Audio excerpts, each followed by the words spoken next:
જે ભીલોનો રાજા હતો, ભીલોના રાજાનું મસ્તક કાપી અને મા ભગવતી પ્રસન્ન થઈ જડ ભરતને એ બંધનમાંથી મુક્ત કરાવ્યા છે.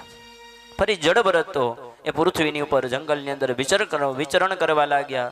એ વિચરતા વિચરતા એક સમય એવો આવ્યો કે બાજુના દેશની અંદર રહેનારો એક રહુગણ નામનો રાજા આવે છે. પોતાના પાલખીની અંદર બેસી ચારેય સિપાહીઓએ પાલખીને ઉપાડી છે અને એ આ જંગલના માર્ગથી મૈત્રેય ઋષિની પાસે જ્ઞાન મેળવવા માટે જાય છે. ચાલતા ચાલતા એક સમય એવો આવ્યો કે એ ચાર જે સિપાહીઓએ એ પાલખી ઉપાડી હતી એમાંથી એક સિપાહી છે એ બીમાર પડે છે. હવે ત્રણ સિપાહીઓ તો કઈ પાલખી ચાલે નહીં, એટલે સિપાહીઓને આજ્ઞા કરી જાઓ તમે જંગલની અંદર જઈ એક બીજા કોઈ સિપાહીને શોધી આવો, કોઈ વ્યક્તિને કે જે આ પાલખીને ઉપાડી શકે અને જે હું જ્ઞાન મેળવવા માટે મારે જવાનું છે ત્યાં હું પહોંચી શકું. સિપાહીઓને આજ્ઞા કરી. એ સિપાહીઓ જંગલની અંદર જાય. જડ ભરતના દર્શન થઈ ગયા. સિપાહીઓ કે હાલો, તો જડ ભરત એને પણ કાંઈ પૂછ્યા વગર એમની સાથે જવા લાગે છે. રાજાએ આજ્ઞા કરી કે હે સિપાહી, હે માણસ, તું મારી પાલખી ઉપાડ. જડ ભરતે પાલખી ઉપાડી. બીજા ત્રણ વ્યક્તિઓએ સિપાહીઓએ પણ પાલખી ઉપાડી. પાલખી ઉપાડતાની સાથે ચારેય જણાઓ એ પાલખી લઈને રહુગણ રાજાને આગળ લઈ જાય છે. પરંતુ રસ્તામાં બને છે એવું કે પેલા ત્રણેય સિપાહીઓ તો વ્યવસ્થિત ચાલે છે, પરંતુ આ જડ ભરત છે એ નીચે ભૂમિ ઉપર જોઈ જોઈને ડગલા માંડે છે. ક્યાંય કીડી મકોડી કીટ પતંગ દેખાઈ જાય તો એને છલાંગ લગાવી, એને પગ નીચે ન આવે એટલે એમ છલાંગ લગાવીને પોતે ચાલે છે. હવે અહીંયા જડ ભરત છલાંગ લગાવીને ચાલે એટલે પાલખી ઊંચી નીચી થાય અને પાલખીની અંદર બેઠેલો રહુગણ રાજાના માથાની અંદર પાલખીનું એક લાકડું છે ને લાગે. રાજા પાલખીમાં બેઠે બેઠો એ સિપાહીઓને કહે છે કે હે ભાઈ સરખા ચાલો ને, આ પાલખી મને લાગે છે. સિપાહીઓ એમ કહે છે કે હે રાજા, અમે ત્રણ તો વ્યવસ્થિત ચાલીએ છીએ, પણ નવો માણસ આવ્યો છે ને એ કૂદે કૂદીને ચાલે છે. ત્યારે રહુગણ રાજા એ પાલખીમાં બેસી અંદરથી એમ કહે છે કે હે માણસ, તું આમ હૃષ્ટપુષ્ટ દેખાય છો, આટલું બધું જાડો અને અલમસ્ત છો, એમ છતાંય તું સરખો ચાલી શકતો નથી. આવી જ્યાં કાનમાં શબ્દ પડ્યા ત્યારે જડ ભરત એમ કહે છે કે હે રાજા, તું જે જાડાપણું અને પાતળાપણું કહે છો ને એ બધાય તો દેહના ધર્મ છે, બાકી આત્મા તો તારો અને મારો બેનો હરખો જ છે. ખાલી આટલા શબ્દ રાજાના કાનની અંદર પડે છે અને રાજા કહે છે કે ભાઈ સિપાહીઓ, આ પાલખી ઊભી રાખી દી. પાલખી ઊભી રાખી. રહુગણ રાજા પાલખીમાંથી બહાર આવી અને આ જડ ભરતને કહે છે કે હે મહાપુરુષ, તમે કોણ છો? હું તમને ઓળખી ન શક્યો. મેં તમારી પાસે પાલખી ઉપાડી અને તમે આટલી દુર્લભ વાત કરી છે કે જાડાપણું ને પાતળાપણું એ બધા દેહના ધર્મો છે. આ બધા તમારી અંદર અને મારી અંદર રહેલો આત્મા આપણો બધાનો એક છે. રાજા કહે છે તમે કદાચ કપિલ મુનિ તો નથી ને કે જેના આશ્રમે જઈને હું જ્ઞાન લેવા માટે જાઉં છું? મારાથી ભૂલ થઈ ગઈ તો મને માફ કરો. ત્યારે આ જડ ભરત કહે છે કે હે રહુગણ રાજા, તું તો ખાલી એક દેશનો રાજા છો. હું એક સમયે આખા ચક્રવર્તી રાજા હતો, આખા દેશનો રાજા હતો અને મારું નામ ભરત હતું. મેં ખાલી એટલી ભૂલ કરી કે અંત સમયે હરણના વિયોગની અંદર મારું મૃત્યુ થયું અને મારે 7 જન્મ હરણના લેવા પડ્યા. રાજા, તારે આવું ન કરવું પડે ને, એટલા માટે તું આ ચેતી જા અને કંઈક સદમાર્ગની અંદર જા. હવે તમને બીજી વાત કરું કે જે હરણ જે મૃત્યુ પામ્યું હતું ને, એ હરણ પણ જ્યારે મૃત્યુ પામ્યું ત્યારે રાજાનું ચિંતન કરતા કરતા એનું મૃત્યુ થયું. એટલે એ જ હરણ પાછા બીજા જન્મની અંદર રહુગણ રાજા બનીને આવે છે અને જે હરણનું ચિંતન કરતા કરતા જે રાજા મૃત્યુ પામ્યો તો ભરત, એ બીજા જન્મમાં જડ ભરત બને છે. એટલે પાછું બેનો સંગમ થાય છે. જે જ્ઞાન ઉપદેશ એકબીજાને દેવાનું બાકી રહ્યું હતું એ એકબીજાનું ઋણ પૂર્ણ કરી અંતે પોતે ભગવાનના ધામની અંદર જાય છે. જડ ભરત અને રહુગણ રાજાનું આખ્યાન આયા પૂર્ણ થાય છે. અને એમ કરતા કરતા 5મો સ્કંદ છે, એમાં ખગોળ ભૂગોળનું વર્ણન બતાવ્યું છે. અને એ ખગોળ ભૂગોળના વર્ણનની અંદર 7 લોકોની વાત છે કે ઉપરના જે 7 લોક છે એને સ્વર્ગલોક તરીકે ઓળખીએ, નીચેના 7 લોક છે એને પાતાળ તરીકે ઓળખીએ. સ્વર્ગલોકમાં ભૂરલોક, ભુવરલોક, જનલોક, તપલોક, સત્યલોક અને વૈકુંઠ લોક આવેલા છે. પાતાળની અંદર અતળ, વિતળ, સુતળ, તળાતળ, રસાતળ, મહાતળ અને પાતાળ, આમ 14 માળનું આ બ્રહ્માંડ છે. અને બ્રહ્માંડની અંદર તમામ યોગ, નક્ષત્ર, તારાઓ આ બધા જ દેવી દેવતાઓને જે બ્રહ્માજીએ સ્થાન આપ્યું એ ખગોળ ભગોળના ગણિતનું વર્ણન બતાવી અને પાંચમો સ્કંદ અહીંયા પૂર્ણ થાય. આવો પાંચમો સ્કંદ ભગવાન શ્રી હરિના ચરણોની અંદર આપણે સમર્પિત કરીએ. કાયેન વાચા મનસેન્દ્રિયૈર્વા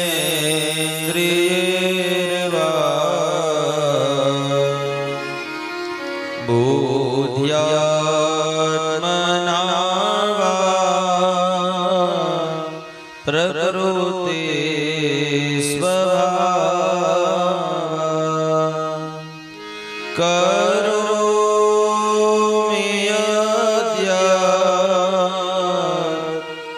सकलं परस्मै नारायणायेति समर्पयामि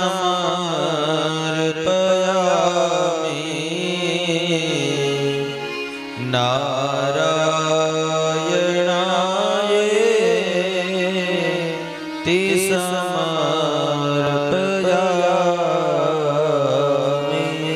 બોલો શ્રી ભાગવત ભગવાન. છઠ્ઠા સ્કંદની અંદર પ્રવેશ. પ્રથમ શ્લોકનું સ્મરણ કરીએ. હરિ ઓમ નિવૃત્તિ માર્ગ કથિતો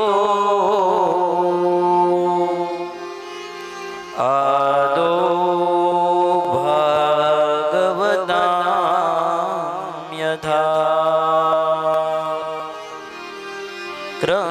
ક્રમયોગાત પલબ્ધેન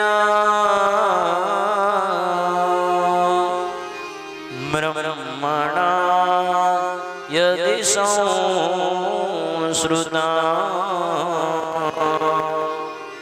બ્રહ્મણા યદિ સંશ્રુતા. છઠ્ઠા સ્કંદની અંદર ભક્ત પ્રહલાદની કથા બતાવી છે. ભક્ત પ્રહલાદની કથા અને એ પૂર્વે દેવતાઓએ કરેલું ગુરુનું અપમાન એની વાત છે. એક સમયની વાત, દેવતાઓ પોતે પોતાના દેવલોકની અંદર બેઠા છે. એમાં અનેક અપ્સરાઓનું નૃત્ય અને ગાયન થાય છે. એવા સમયની અંદર દેવતાઓના ગુરુ બૃહસ્પતિ ત્યાં આવે છે. બૃહસ્પતિને આવતાની સાથે જ દેવતાઓએ ગુરુનું સન્માન ન કર્યું, ગુરુને પ્રણામ ન કર્યા. અને આ દ્રશ્ય જોઈ અને ગુરુ છે બૃહસ્પતિ છે ત્યાંથી ખિન્ન થયા અને ગુરુપદ છોડી અને ઇન્દ્રલોકમાંથી પોતે નીકળી ગયા. અને ગુરુ વગરના દેવતાઓ બન્યા અને તરત રાક્ષસો એની ઉપર ચડાઈ કરવા લાગ્યા, યુદ્ધ કરવા લાગ્યા. યુદ્ધની અંદર દેવતાઓ જીતી શકતા નથી.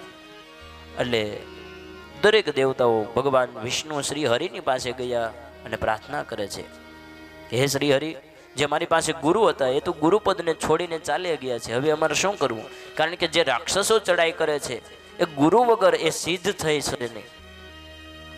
દેવતાઓ કહે છે, વિષ્ણુ ભગવાન કહે છે કે હે દેવતાઓ, તમે મૃત્યુલોકની અંદર ત્વષ્ટા નામના ઋષિ છે, તમે એમની પાસે જાઓ.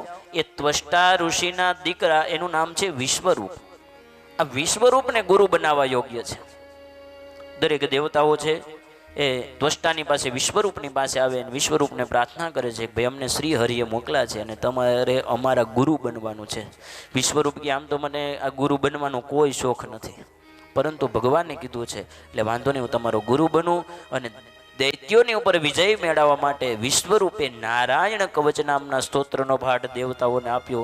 નારાયણ કવચ દ્વારા એ દેવતાઓ ફરીથી વિજય બન્યા છે, દેવતાઓનું રાજ્ય મળ્યું છે. પરંતુ વિશ્વરૂપ છે એમનું મોસાળ પક્ષ એ દૈત્યો છે. એટલે વિશ્વરૂપ જે કાંઈ સત્કર્મ કરે એમાંથી અડધો પુણ્યનો ભાગ છે એ દૈત્યોને આપે છે. આ વળી ઇન્દ્રને ખબર પડી કે આમાંથી ગુરુ ભગવાન છે અડધો ભાગ પુણ્યનો દૈત્યોને આપે છે અને પુણ્ય દ્વારા એ ફરીથી બળવાન બને છે. એટલે ઇન્દ્રએ આવી અને ખુલ્લા વજ્ર દ્વારા પોતાના ગુરુ વિશ્વરૂપનું મસ્તક છેદન કરે છે.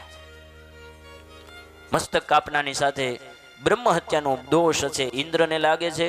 હવે ઇન્દ્રને જે બ્રહ્મ હત્યા પાછળ આવી એટલે શું કરવું, એટલે ઇન્દ્રએ બ્રહ્મ હત્યાના 4 ભાગ કર્યા. 4 ભાગ એક વ્યક્તિઓને અર્પણ કર્યા. પેલો ભાગ છે પૃથ્વીને આપ્યો, પૃથ્વીની ઉપર જ્યાં જ્યાં આપને ખાડાઓ દેખાય છે બ્રહ્મ હત્યાનો ભાગ છે. બીજો ભાગ છે એ જળની અંદર આપ્યો, જળની અંદર જે શેવાળ જોવા મળે છે બ્રહ્મ હત્યાનો ભાગ છે. ત્રીજો બ્રહ્મ હત્યાનો ભાગ વૃક્ષોને આપ્યો, વૃક્ષની અંદર ગુંદર જોવા મળે એ બ્રહ્મ હત્યાનો ભાગ છે. અને ચોથો ભાગ સ્ત્રીઓને અર્પણ કર્યો, સ્ત્રીઓની અંદર રજસ્વલાના જે કાંઈ દર્શન થાય છે એ બ્રહ્મ હત્યાનો ભાગ છે. આ 4 ભાગની અંદર બ્રહ્મ હત્યાને વેચી અને ઇન્દ્ર તો પાછો ઇન્દ્રલોકની અંદર આવે છે. અહીંયા વિશ્વરૂપના પિતા ત્વષ્ટાને ખબર પડી એક તો મારા દીકરાને ગુરુ નહોતું બનવું, એમ છતાં ધરાર એને ગુરુ બનાવ્યા. હવે આ ઇન્દ્રએ મારા દીકરાનો વધ કર્યો છે ને, હવે હું એવો યજ્ઞ કરીશ કે એ યજ્ઞ દ્વારા એક એવા દીકરાની ઉત્પત્તિ થાય ને એક દીકરા દ્વારા હું ઇન્દ્રનો વધ કરીશ. સાહેબને મજા આવશે એવી કથા છે. એટલે અહીં ત્વષ્ટા અગ્નિ કરવાનો, હોમ કરવાનો શરૂઆત કરે છે અને એ અગ્નિની અંદર શ્લોક બોલે છે, ઇન્દ્ર સત્રો વિવર્ધસ્વ સ્વાહા. આનો શ્લોક છે. હવે ઇન્દ્ર સત્રો વિવર્ધસ્વ સ્વાહા, ઇન્દ્ર સત્રો વિવર્ધસ્વ સ્વાહા, આ શ્લોકની બોલીને આહુતિ આપે છે. હવે બ્રહ્માજીએ સરસ્વતીને આજ્ઞા કરી, સરસ્વતી છે એ ત્વષ્ટાની જીભ ઉપર બેસે છે. બોલવાનું એવું છે, ઇન્દ્ર સત્રો વિવર્ધસ્વ સ્વાહા. સાંભળજો, ઇન્દ્ર છે શબ્દ ટૂંકમાં બોલવાનું છે અને સત્રો વિવર્ધસ્વ એને લંબાવવાનું છે. ઇન્દ્ર સત્રો વિવર્ધસ્વ સ્વાહા, ઇન્દ્રને મારે એવો દીકરો ઉત્પન્ન થાય. પણ સરસ્વતીજી જેવા ત્વષ્ટાના જીભ ઉપર બેસે છે તો એનો બોલવાનો શબ્દનો ભાવાર્થ બદલી જાય છે. શું બોલે છે? ઇન્દ્ર સત્રો વિવર્ધસ્વ સ્વાહા. ઇન્દ્રને ટૂંકમાં બોલવાનું હતું, એની જગ્યાએ ઇન્દ્રને લાંબા સ્વરે બોલવા લાગ્યા. ઇન્દ્ર સત્રો વિવર્ધસ્વ સ્વાહા. એનો ભાવાર્થ એવો થયો કે ઇન્દ્રને મારે એવો પુત્ર નહીં પણ ઇન્દ્રના હાથે મરે એવો પુત્ર ઉત્પન્ન થાય. અને એ યજ્ઞમાંથી ઇન્દ્રના હાથે મરે એવો પુત્ર ઉત્પન્ન થયો. એનું નામ વૃત્રાસુર. વૃત્રાસુરનો પ્રાદુર્ભાવ થતાની સાથે ઇન્દ્રની સાથે યુદ્ધ કરવા માટે જાય છે. યુદ્ધની અંદર ઇન્દ્ર પરાજય થાય છે. હવે એને જીતવા માટે એ ફરીથી ઇન્દ્રાદિ દેવતાઓ છે ભગવાનની પાસે ગયા. ભગવાન કે હવે પાસે એક કામ કરું, તમે મારી પાસે તો કંઈ કામ થશે નહીં, પણ પૃથ્વી લોકની અંદર અંગીરા ઋષિ છે અને એની પાસે જાઓ અને એની પાસેથી એના હાડકામાંથી જો વજ્ર બનાવવામાં આવે તો વજ્ર દ્વારા આ વૃત્રાસુરનું મૃત્યુ થાય છે. દેવતાઓએ પ્રાર્થનાને સ્વીકાર કરી મૃત્યુલોકની અંદર જાય છે. અંગીરા ઋષિની પાસે જાય છે અને અંગીરા ઋષિની પાસે જઈને પ્રાર્થના કરે છે, તમે તો એટલા બધા દાનવાન છો કે મેં તમારી કથા એવી સાંભળી છે કે તમારા શરીરને સૂકવી દીધું અને એ શરીરને સુકવતા તમારી જે કાંઈ ચામડી શરીર ઉપરની છે ને એ માંસ એક ગાય એને ચાખી ચાખીને પોતાનું જીવન પસાર કરી દીધું. તેમ છતાં તમે એ ગાયને દૂર ન કરી, એટલા માટે થઈને તમારો દીકરો જે છે એની પાસે અમે એવી યાચના લઈને આવ્યા છે કે એની અસ્થિમાંથી જો વજ્ર બનાવવામાં આવે તો અમે આ વૃત્રાસુરની ઉપર છે વિજય મેળવી શકીએ. દધીચી ઋષિની પ્રાર્થના સ્વીકાર કરીને કીધું, તો તમે મારી પાસે શું કામ આવ્યા છો? મારા દીકરા પાસે ડાયરેક્ટ જાઓ ને. એના દીકરાનું નામ દધીચી. દધીચી ઋષિનો આશ્રમ સાબરમતી નદીના કિનારે છે અમદાવાદની અંદર. એ દધીચી ઋષિની પાસે ગયા, ભાઈ અમે તમારા પિતાજીની પાસે થઈને આવ્યા છીએ, ભગવાનના પણ મોકલેલા અમે છીએ અને તમારા પિતા આટલા બધા દાનવીર હતા. હવે અમારે તમારા અસ્થિની જરૂર છે. જો તમારા અસ્થિમાંથી વજ્ર બનાવવામાં આવે તો આ વૃત્રાસુરની ઉપર અમે વિજય મેળવી શકીએ. દધીચી ઋષિ ક્યાંય વાંધો નહીં, કે આમ તો તમે ભગવાન પાસે ગયા ને એમને ડાયરેક્ટ મારી પાસે આવ્યા હોત તો પણ હું મારું અસ્થિ તમને અર્પણ કરી દેત. યોગ બળ દ્વારા એ દધીચી ઋષિ પોતાના દેહનો ત્યાગ કર્યો. એ દધીચી ઋષિના હાડકાઓમાંથી વિશ્વકર્માને આજ્ઞા આપી, એમાંથી એક વજ્ર બનાવવામાં આવ્યું. એ વજ્ર લઈ અને ઇન્દ્ર વૃત્રાસુરની સામે યુદ્ધ કરવા માટે આવે છે. વૃત્રાસુરની સાથે યુદ્ધ કરે છે. ઇન્દ્રને તો ખબર છે કે આ વજ્ર દ્વારા વૃત્રાસુરનું મૃત્યુ છે, ને વૃત્રાસુરને ખબર છે કે આ વજ્ર દ્વારા મારું મૃત્યુ છે. એમ છતાં ઇન્દ્ર ભયભીત થઈને યુદ્ધ કરે છે. વૃત્રાસુર કે તું હું કામ ભયભીત છો? બીવાનું હોય તો મારે હોય. મને ખબર છે કે તારા હાથની અંદર વજ્ર રહેલું છે, વજ્ર દ્વારા મારું મૃત્યુ છે. માટે યુદ્ધ કરવું હોય તો માય કાંગલાની જેમ નહીં, તો ભાયડાની જેમ યુદ્ધ કર. અને ઇન્દ્રની સાથેનું ઘોર ઘર્ષણ મહાયુદ્ધ થાય છે. યુદ્ધની અંદર વજ્રને જોઈ અને વૃત્રાસુર અહીંયા ભગવાન શ્રી હરિને જોઈ અને પ્રાર્થના કરે છે અને પ્રાર્થના દ્વારા ભગવાન પ્રસન્ન થાય છે. બે હાથ જોડી વજ્રને જોઈ અને વૃત્રાસુર ભગવાનને પ્રાર્થના કરે છે. ઇન્દ્ર હાથમાં વજ્ર લઈને ઊભો ઊભો જોવે છે કે આ બે હાથ જોડીને વૃત્રાસુર કોને પ્રાર્થના કરે છે. ત્યારે વૃત્રાસુર કહે છે કે હે ઇન્દ્ર, તારા હાથમાં જે વજ્ર છે ને એ વજ્રની અંદર મને મારા ભગવાન ઈષ્ટદેવ શ્રી હરિના દર્શન થાય છે અને એને હું પ્રાર્થના કરું છું. આ વૃત્રાસુરે 4 શ્લોક બોલ્યા છે, જેને ભાગવતજીની અંદર વૃત્રાસુર ચતુશ્લોકી કીધું છે. એ 4 શ્લોકનું આપણે સ્મરણ કરી અને સંક્ષિપ્તમાં એનું ભાષાંતર સાંભળી અને પ્રહલાદજીને આપણે હજી રાજા બનાવવાના છે અને ત્યાર પછી વામનજીને તો વચ્ચે 2-3 કથાઓ છે, પરંતુ એ બધી કથા કાલના સત્રમાં આપણે જશું. આજે કેવલ પ્રહલાદજીનું ચરિત્ર સાંભળી અને વામનજીને આપણી કથાની અંદર પધરાવી અને કથાના વિરામ તરફ લઈ જશું. આવો એક રાક્ષસ ભગવાનની સ્તુતિ કરે છે, સાંભળજો એ કેવી સ્તુતિ હશે અને એને સાંભળી. અત વૃત્રાસુર ઉવાચ અહં હરે તવ પાદે કમૂલ દાસાનુદાસો ભવિતાસ્મિ ભૂય માનસ્મરેતા સુપતેર્ગુણાસ્તે ગૃહણીત વાકર્મકરોતુ કાય નાગપૃષ્ઠં ન ચ પારમેષ્ટ્યં ન સાર્વભૌમં ન રસાધિપત્યં ન યોગસિદ્ધિર અપુનર્ભવં વા અમંજસત્વા વિરહાંશકાંક્ષે અજાતભક્ષા ઇહ માતરં સ્તન્યાં યથા સગૌરાશ્રદ્રા પ્રિયાં પ્રિયેવા જ્યુતિયાં સંસણા મનોરવિંદાક્ષદિદુક્ષદેવા મમોત્તમં શ્લોકજને સુસખ્યં સંસાર ચક્રે ભ્રમતસ્વકર્મભિ યન્માયયાત્મા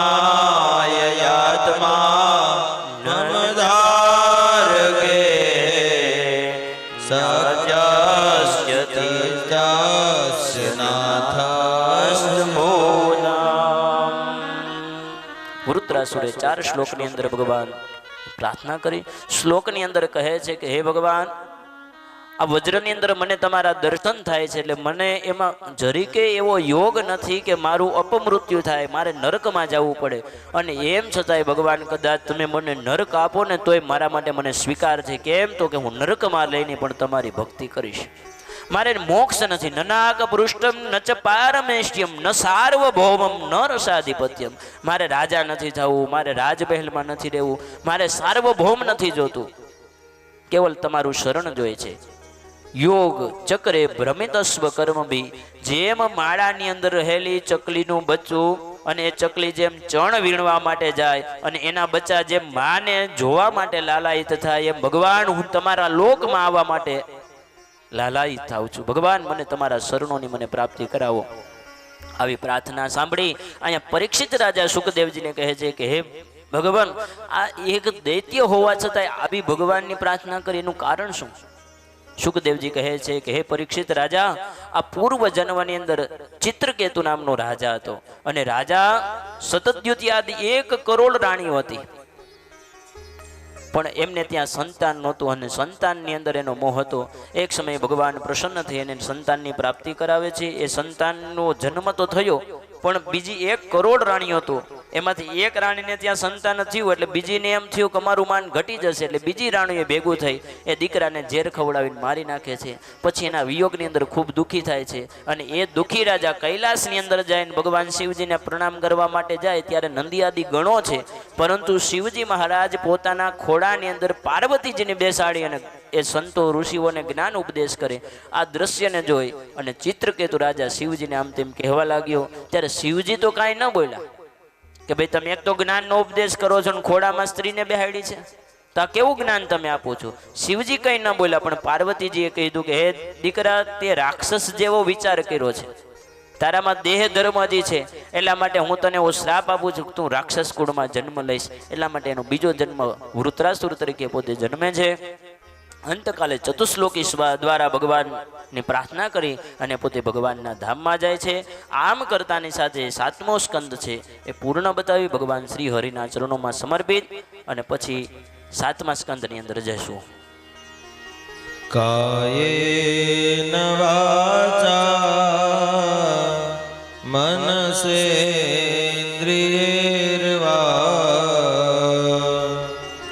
બુદ્ધ્યાત્મના વા પ્રકૃતિ સ્વભાવ કરોમિ યદ્યાત્ સકલ પરસ્મે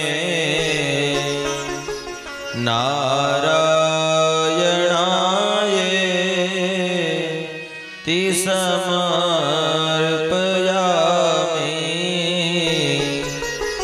નારાયણાયેતિ સમર્પયામિ. બોલો ભાગવત ભગવાન કી જય.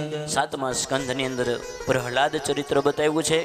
મનુવંશની અંદર ઉત્પત્તિ થતાની સાથે જ આપણે પહેલાં જોયું કે હિરણાક્ષ નામનો દૈત્ય હતો, ભગવાન વરાહ રૂપ ધારણ કરી એનો ઉદ્ધાર કર્યો. પછી એમનો બીજો ભાઈ હિરણાકશિપુ, એને એમ થયું, એને વીર ભાવ જાગ્યો કે મારા ભાઈને જેને અનિતિથી મારી નાખ્યો છે ને એને હું મૃત્યુ પમાડીશ.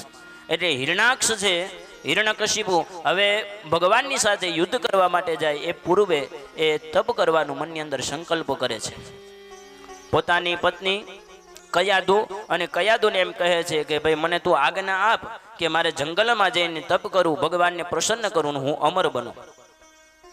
એમની પાસે જઈ કયાદુની તો આજ્ઞા મેળવી અને જંગલમાં જઈને તપ કરવા માટે જાય છે.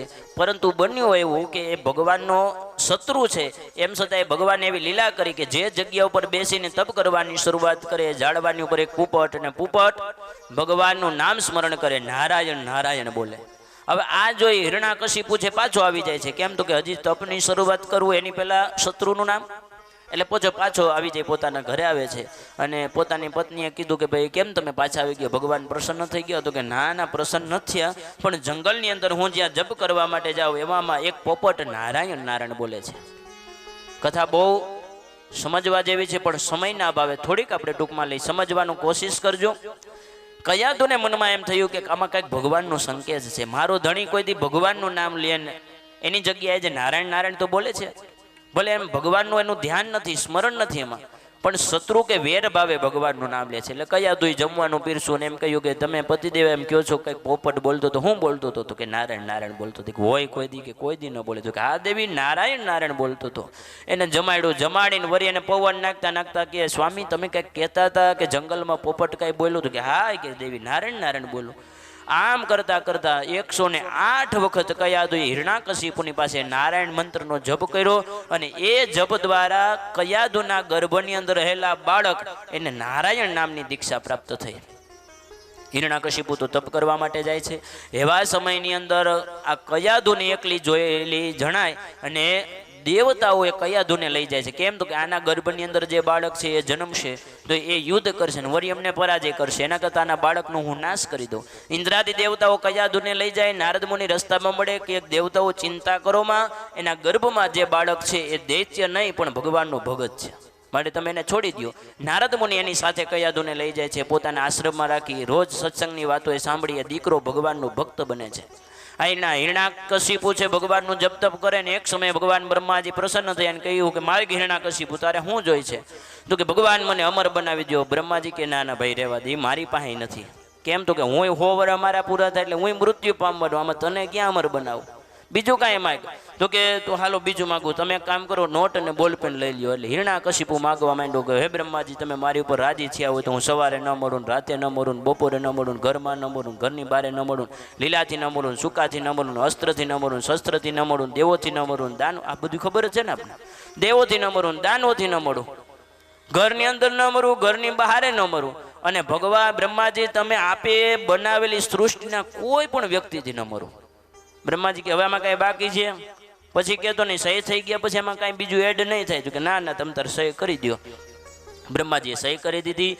એના દ્વારા પોતે પોતાની ઘરે આવે છે પાછો, અને બહુ રાજી થઈ ગયો. પાછો પોતાનો જે કાંઈ વલોપાત છે એ આખા રાજ્યની ઉપર વરસાવવા લાગ્યો. કોઈને ભગવાનના નામ બોલવા ન દેતો, યજ્ઞ નથી કરવા દેતો, જપ તપ નથી કરવા દેતો. અને એવા સમયે પ્રહલાદનો જન્મ થાય છે. પણ પ્રહલાદ જન્મતા જ ભગવાનનો ભક્ત છે. ધીરે ધીરે મોટો થવા લાગ્યો. હિરણાકશિપુને રમાડે અને રમાડતા રમાડતા ઘણું બોલાવવાની પ્રયત્ન કરે, પણ એ બાળક જન્મતા આવે પ્રહલાદ નારાયણ નામના દીક્ષિતથી આવ્યો હતો, એટલે નારાયણ નારાયણ જ બોલે છે. હિરણાકશિપુને એમ થયું કે લાવ ને આને એક કામ કરું, ગુરુજીના આશ્રમની અંદર મોકલી દઉં, એટલે એ ત્યાં કાંઈ ભણાવશે, આપણી જે કાંઈ રાક્ષસોની વિદ્યા છે એ ત્યાં ભણશે ને. એટલે પ્રહલાદ મોટો થયો એટલે એને ત્યાં ભણવા માટે મોકલી દે છે. ભણવા જ્યાં મોકલે છે ત્યાં ગુરુજીના 2 દીકરાઓ છે, એનું નામ છે સંડ અને અમર્ક, પણ 2 હારે હોય એટલે સંડા મર્ક તરીકે ઓળખાય છે. હવે સંડા મર્કની પાસે ભણવા માટે જાય. ઘણા બધા રાક્ષસોના દીકરાઓ છે, એમાં આ પ્રહલાદ છે.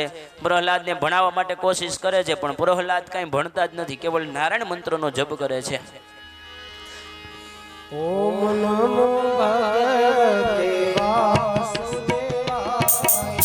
ઓમ નમો ભગવતે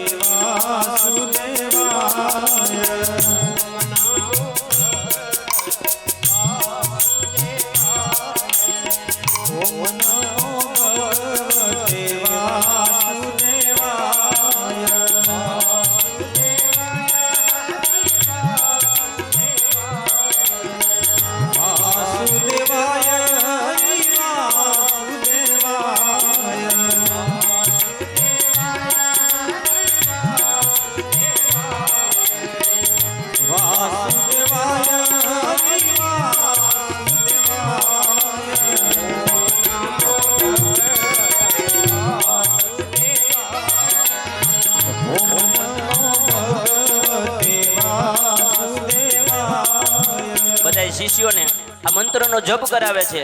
ઓલા સંડા મર્કને પણ ભૂલવી દીધું અહીં પ્રહલાદે કે ભાઈ આમાં તમારી વિદ્યા નહીં, નારાયણનું નામ છે એ જ શ્રેષ્ઠ છે. બધા વિદ્યાર્થીઓ નારાયણ નારાયણના મંત્રનો જપ કરે છે, સંકીર્તન કરે. અહીં રાજાને એમ થયું હિરણાકશિપુને મારો દીકરો ભણે છે કેવું, લાવને સિપાહીઓને મોકલું. 2 સિપાહીઓને મોકલે છે, જોવે છે કે ત્યાં હું ભણે છે. સિપાહીઓ આવીને જોવે છે તો બધા શિષ્યોની સાથે અહીંયા પ્રહલાદજી નારાયણ મંત્રનો જપ કરે છે. જ્યાં સિપાહીઓને રોકવા માટે જાય તો એ ભગવાનના મંત્રના જપ કરે.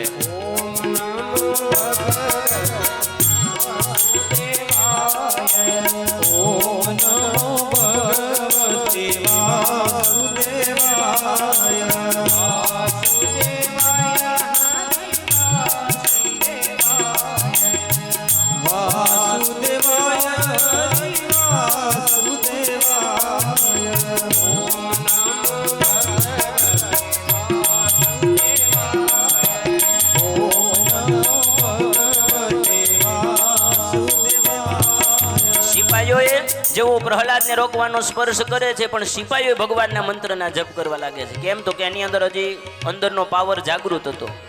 પછી એ 2 સિપાહીઓને આવતા ન આવ્યા, એટલા માટે હિરણાકશિપુ પોતાના મુનિમને પ્રધાનને બધાને મોકલે છે. એ બધા આવી અને અહીંયા પ્રહલાદને ઊભો રાખવાની કોશિશ કરે છે કે ભાઈ તું નારાયણ મંત્રનો જપ ન કર. પણ એ બધાય પ્રધાનોએ જ્યાં પ્રહલાદને સ્પર્શ કર્યો તો એ બધા ભગવાનના મંત્રનો જપ કરવા લાગ્યા. છેલ્લે હિરણાકશિપુ આવે છે અને અહીંયા આવી જોવે છે તો ભગવાનના મંત્રના જપ થાય છે. ઓમ નમો દેહો ઓમ નમો ભગવતે વાસુદેવાય.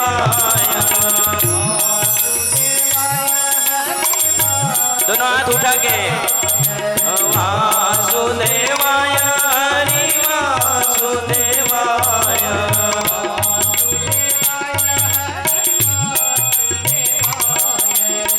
વાસુદેવાય હરિ વાસુદેવાય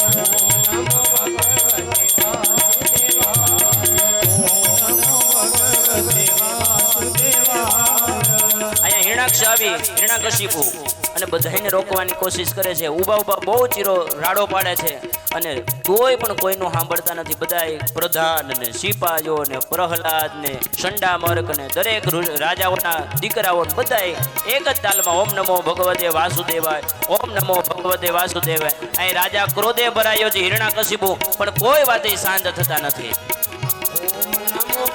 જય હો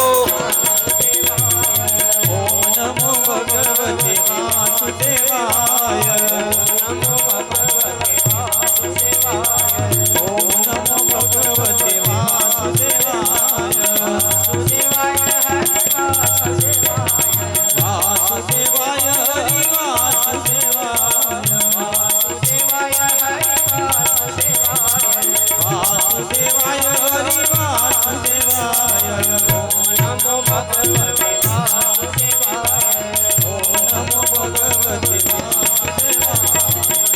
આ સમયની અંદર હિરણાકશિપુએ પોતાનો હાથનો સ્પર્શ કરી અને પ્રહલાદને લોકવા માટે જાય છે, પણ બધાય ભગવાનના મંત્રનો જપ કરે છે અને જોરથી પ્રહલાદને હલાવી અને હિરણાકશિપુ કહે છે ચૂપ. બધાય શાંત થઈ ગયા. ઓલા તો થઈ ગયા, અહીંયા આપણે થઈ ગયા. વિચારો, બધાએ સિપાહીઓ એને બધાએ હાથ કર્યા અડાડ્યા ત્યાં પ્રહલાદને, તો બધાએ ભગવાનનું જપ તપ કરવા લાગ્યા. પ્રહલાદે ભગવાનનું નામ સ્મરણ કરે, પ્રધાને પણ સ્પર્શ કર્યો, પણ આ હિરણાકશિપુએ હાથ ડાડ્યો એને કાંઈ ફેર પડ્યો નહીં. કેમ તો કે ઉડી ગયેલો બલ્બ હતો. ઓલા જેમાં લાઇટ થતી હતી એ બધાને તો થઈ ગઈ, પણ આ ઉડી ગયેલામાં કેમ કાંઈ થાય? પણ એને કાંઈ થયું નહીં. એને બધાને ઊભા રાખી અહીંયા હિરણાકશિપુ જે પ્રહલાદને લઈને આવે છે, ઘણા બધા અત્યાચારો કરે છે. ડુંગર ઉપરથી ગબડાવે છે, જળની અંદર પારીને મારવાની કોશિશ કરે છે, કારાગારમાં પૂરી અને ઝેરી જનાવરો નાગ ને સર્પ ને વીછી ના બધું કારાગારની અંદર પૂરી અને એને મારવાની કોશિશ કરે છે. છેલ્લે ક્યાંય મરતો નથી. પછી પોતાની બેન કહે છે કે કામ કરો, મારા ખોળામાં બેહાડી દો, મારી પાસે અમર ચૂંદડી છે, એને બેહાડી તમે અગ્નિ પેટાવો. પ્રહલાદ છે મૃત્યુ પામશે પણ મને કાંઈ થશે નહીં. અહીં હિરણાકશિપુ એ ટ્રાય કરી પણ એ ચૂંદડી ઉડીને પ્રહલાદની ઉપર આવી જાય છે. હોલિકાનું પણ મૃત્યુ થાય છે. એ ભસ્મની અંદર બળી અને મૃત્યુ પામે છે.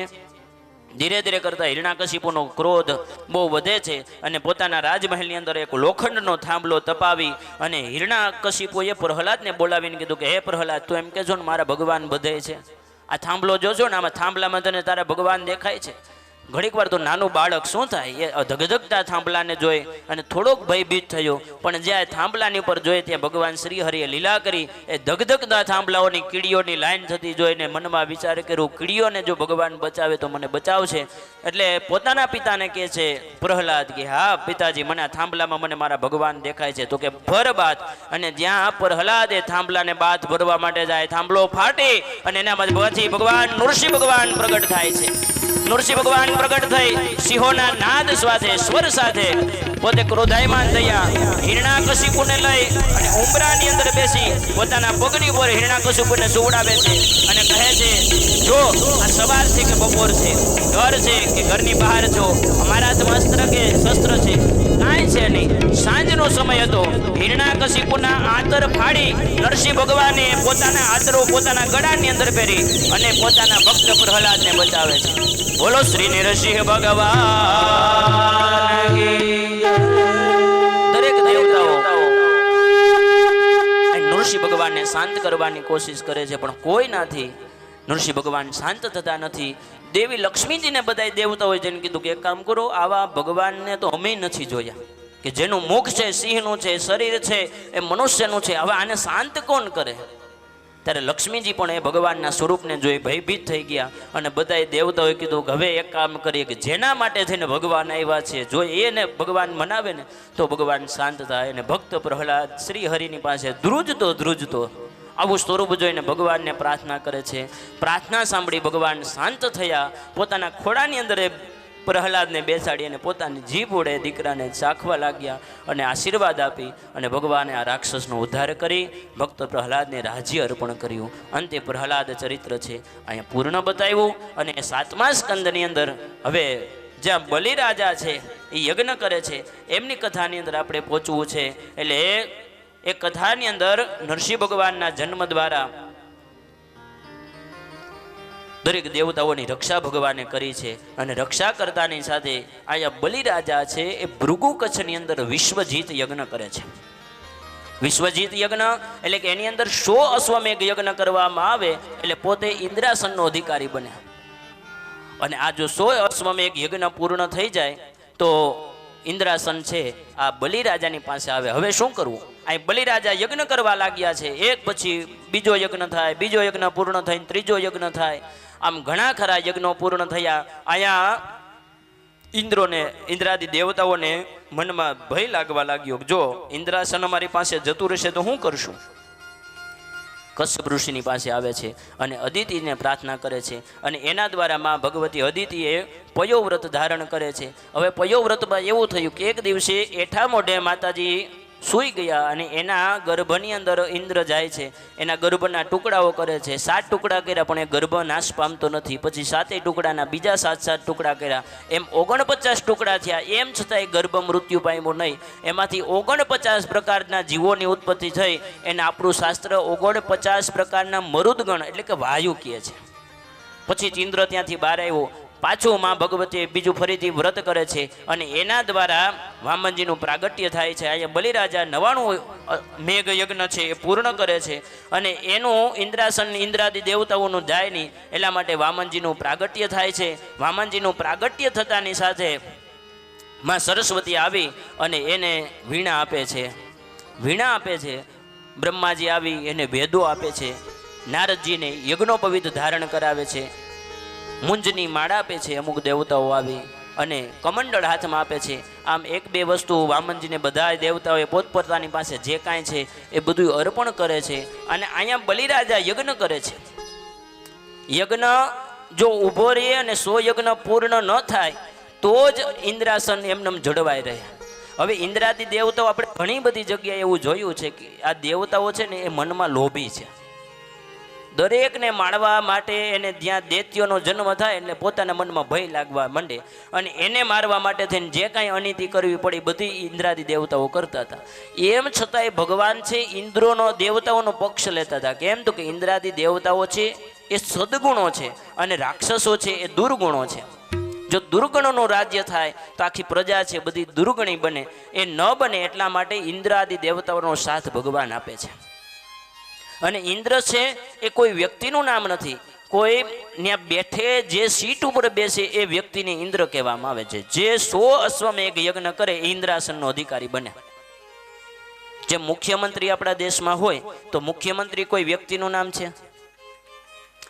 જે વ્યક્તિ એ ચૂંટણી જીતી અને એ સીટ ઉપર બેસે એ હોદ્દાનું નામ મુખ્યમંત્રી છે.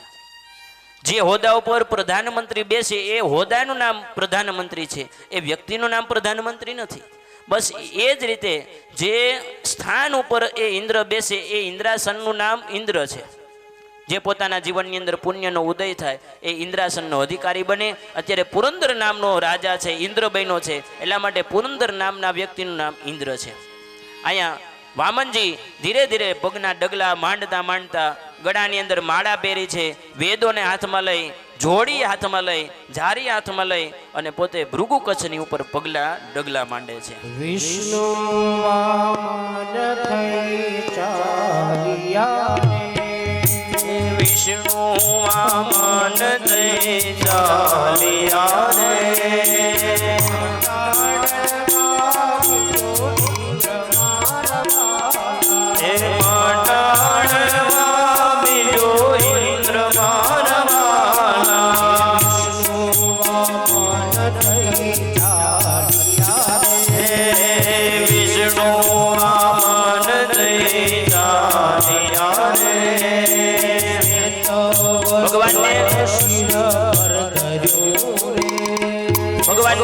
દેજો, આડા કોઈને ઊભું નથી રહેવાનું, ભગવાન દેખાવા જોઈએ. હે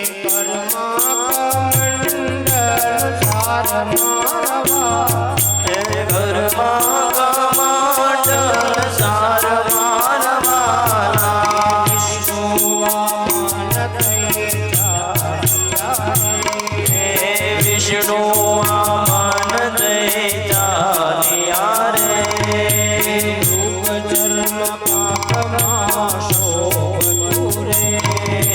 મૃગ ચર્મ કાખમાં શોભતું રે.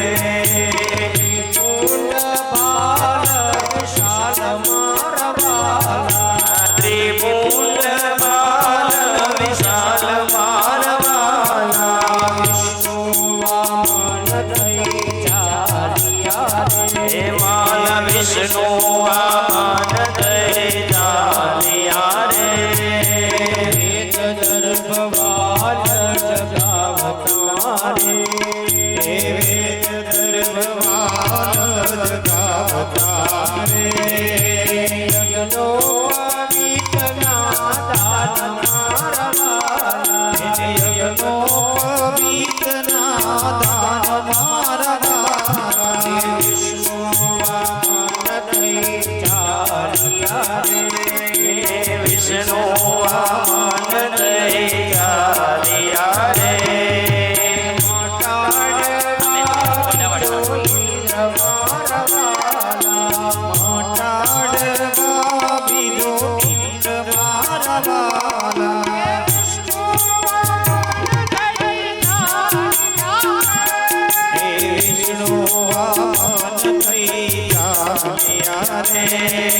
સરસ્વતી હાર સરસ્વતી હાર રોપતા રે.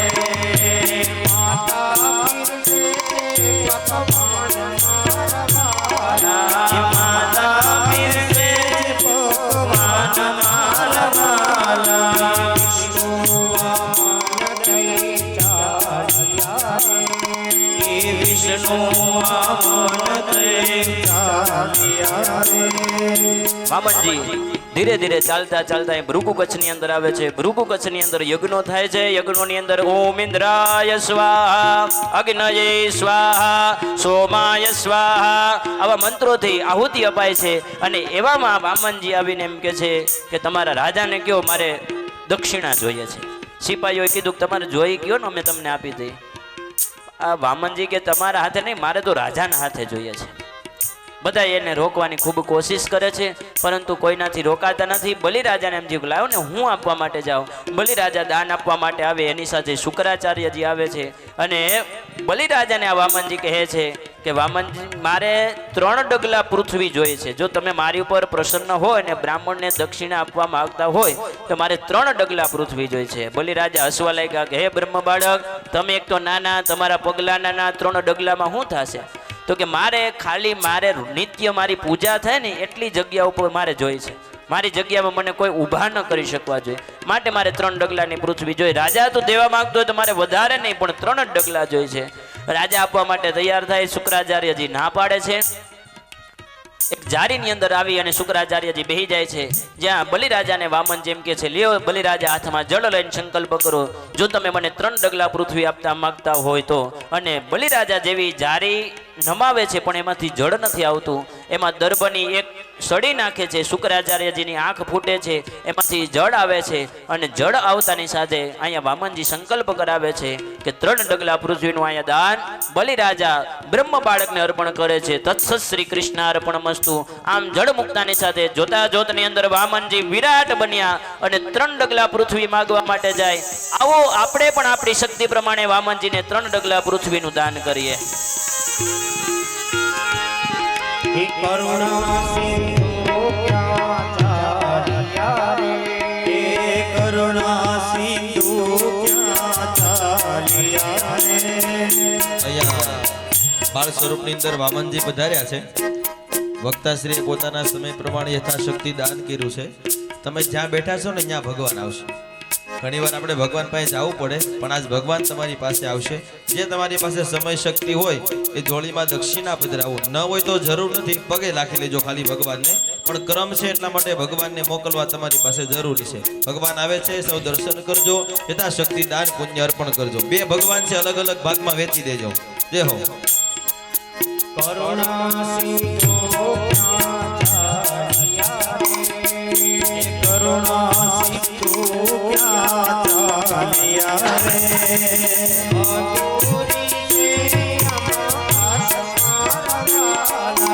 અધૂરી છે આસ મારવાલા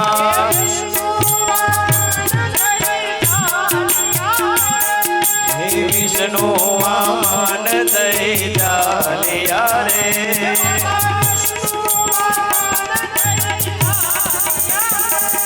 હે વિષ્ણુ આન દઈ ચાલ્યા રે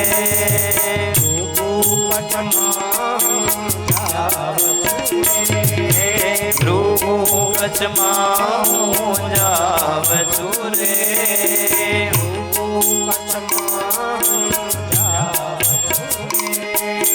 ભૃગુ કચ્છમાં હું જાવ છું રે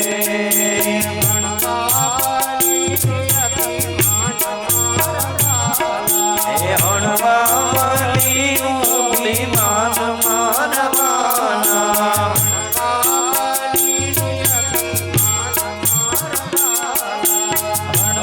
હણવાલીનું વિમાન મારવાના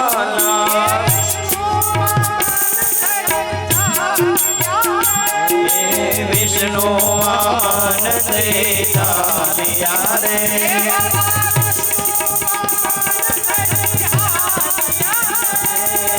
વિષ્ણુ આમન તૈયાર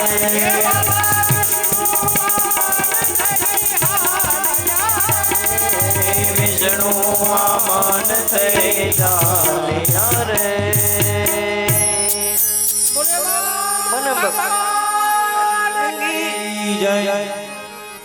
વામનજી અહીં 3 ડગલા પૃથ્વીમાં માગે છે અને વામન ધીરે ધીરે વિરાટ થાય છે અને વિરાટ થતાની સામે એક દ્રશ્ય બને છે. સાંભળજો, ભગવાનને બહુ હેરાન નહીં કરતા. એ જ્યાં આવે છે જેમ આવે છે એમ આપણે ત્યાં થોડુંક બાજુમાં જવાની કોશિશ કરજો. અહીંયા બલિરાજાની દીકરી, એનું નામ છે રત્નમાલા. રત્નમાલાએ આ વામનજીના દર્શન કર્યા અને મનમાં એમ થયું કે ઓહો ભગવાન, આવો દીકરો જો મને જન્મે ને તો આવા દીકરાને હું દૂધ પીવડાવું. વાત્સલ્ય ભાવ મનમાં માનો ભાવ જાગે છે. વામન હતા ભગવાન, ત્યારે એમ કીધું તથાસ્તુ, જા રત્નમાલા, તારી આ ઈચ્છા પૂર્ણ થશે. ધીરે ધીરે કરતા જેવા ભગવાન વામનમાંથી વિરાટ થાય અને એવા જ સમયે પાછા રત્નમાલાના મનમાં બીજો વિચાર આવે છે કે ઓહો ભગવાન, આવો જે દીકરો મને હોય ને તો આવા દીકરાને હું મારા થન ઉપર ઝેર ચોપડીનું એને મારી નાખું. ભગવાન કે જા, તારી ઈચ્છા આ પૂરી થશે. તથાસ્તુ તથાસ્તુ કીધું. આ બલિરાજાને કે બોલ બલી, ક્યાં મૂકું? એક પગની અંદર સ્વર્ગ લોક માપી લીધું, બીજા પગના ડગલાની અંદર પાતાળ લોક માપે. હવે કે ત્રીજું ક્યાં મૂકું? બલિ કે મારા મસ્તક ઉપર મૂકો. અને બલિરાજાના મસ્તક ઉપર ભગવાન ત્રીજું પગનું ચરણ પધરાવે, બલિરાજાને પાતાળની અંદર ચાપે અને બલિને પાતાળનો રાજા બનાવે છે. ભગવાન પ્રસન્ન થયા, કહ્યું વાહ બલિ વાહ, તારા દાનથી હું પ્રસન્ન થયો છું, રાજી થઈ છું. માગ તું, તારે શું જોઈએ છે? બલિ કે મારે કાંઈ નથી જોતું. જો મારી પાસે ભગવાનને માગવા માટે આવવું પડે તો મારે તમારી પાસે શું કામ માગવા? ભગવાન કે કઈ નહીં, પણ હું તારી ઉપર રાજી છું, તું કઈક માગ. બલિ કે તમે જો બહુ રાજી થયા હોય ને મારી પર તો તમે મારા દ્વારના દ્વારપાળ બનો. અને ભગવાન ત્યાંના દ્વારપાળ બનવા માટે રોકાય છે. ધીરે ધીરે કરતા કરતા સમય પસાર થાય છે અને સમય પસાર થતાની સાથે લક્ષ્મીજી જોવે છે કે વિષ્ણુ ભગવાન ગયા. આ ક્યાં ગયા છે? શોધવા માટે ખબર પડી કે આ તો બલિરાજાની પાસે સિપાહી તરીકે ઊભા છે. થોડા જ સમયની અંદર બળેવનો પ્રસંગ આવે છે અને બલિરાજાને રાખડી બાંધવા માટે બેન બનીને માં લક્ષ્મીજી બલિરાજાની પાસે આવીને કીધું કે હે બલિરાજા, હું તમારી બેન છું, લાવ હું તમને રાખડી બાંધું. બલિરાજાએ રાખડી બંધાવી અને બલિરાજા કહે છે બેન તમારે શું જોઈએ છે માગો. બલિરાજાને વાત સાંભળી અને બેન લક્ષ્મીજી કહે કે આમ તો મારે બીજી કાંઈ જરૂર નથી, જો ભાઈ તું મને દેવા માટે તૈયાર હોય તો આ સિપાહી જોઈ છે મારે. કેમ તો કે મારા સ્વામી છે, હવે તમે એને બંધનમાંથી મુક્ત કરો.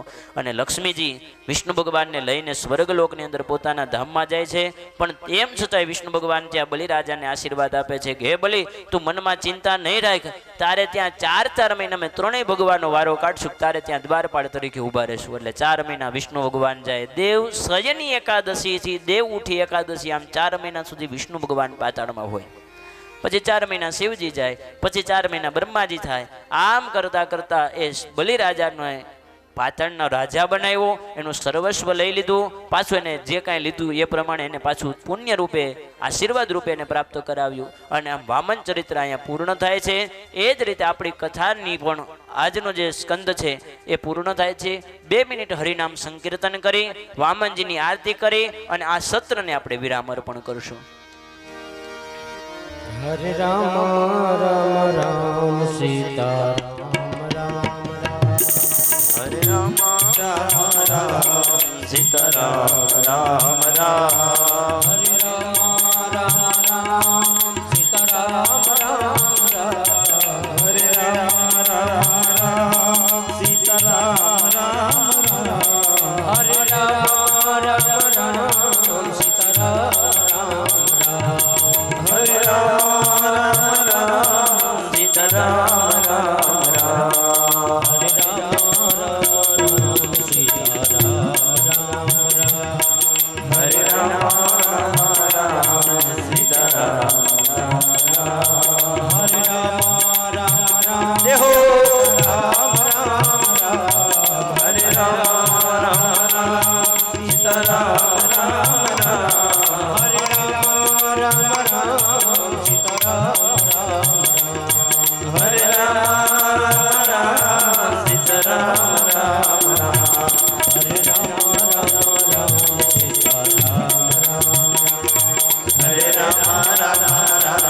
સીતા રામ રામ હરે રામ રામ સીતા રામ રામ ભલે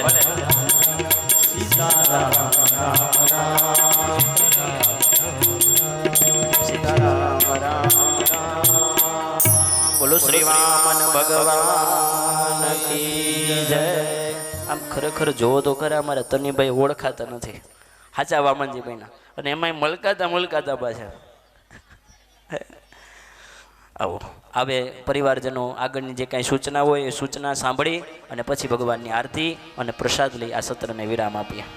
અત્યારના સત્રને વિરામ. વામનજીનું પ્રાગટ્ય થયું, આરતી તરફ જવું છે તે પહેલા કાલની થોડીક સૂચના. કાલે આપણી કથાનો 4થો દિવસ છે. કથાનું હૃદય કહી શકાય એવા ભગવાન રામ અને કૃષ્ણનું કાલે પ્રાગટ્ય છે. કથાના મધ્ય સમયની અંદર ભગવાન રામજીનું પ્રાગટ્ય થશે અને કાલે કથાના સત્રના વિરામ સમયે ભગવાન કૃષ્ણનું પ્રાગટ્ય થશે. એટલે કાલે આપણી કથાના માધ્યમથી ભગવાન રામ અને ભગવાન કૃષ્ણ આ બંને દેવોનું પ્રાગટ્ય છે. આજે જેવી રીતે આપણે દેવ સ્વરૂપની અંદર વામનજીનું પ્રાગટ્ય કર્યું, કાલે વામનજીની કથા આપણે જોશું. થોડી રામકથા આવશે અને પછી કૃષ્ણ ભગવાન તરફ જશું. તો કાલની સૂચના ફરી એક વખત, જે કોઈ સંખ્યામાં છો, કદાચ તમારા પરિવારજનો અથવા કોઈ આજુબાજુમાં રહેતા હોય બધાને મોટી સંખ્યામાં લાવજો, સૌ પધારજો. ભગવાન રામ અને કૃષ્ણનું કાલે પ્રાગટ્ય છે. આજની કથાના માધ્યમથી વામનજીનું પ્રાગટ્ય થયું. આવો સૌ પરિવારજનો સાથે મળી ભગવાન વામનજીની આરતી ઉતારીએ, પ્રસાદ લઈ અને આ સત્રને વિરામ આપી આપણે સૌ છૂટા પડશું. આવો પરિવારજનો સૌ પધારો.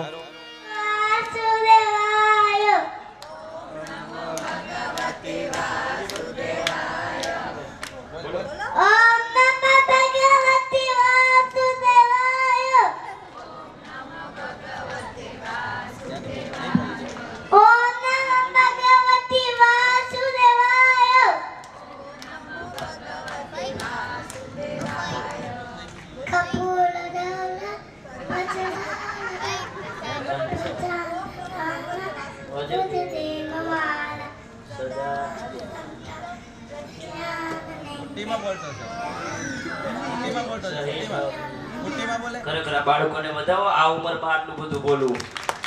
ભગવાન આવ્યા ને ભગવાન ખરેખર એના મોઢેથી આ મંત્રો બોલાવે છે. ખૂબ સરસ. આજના પ્રભુ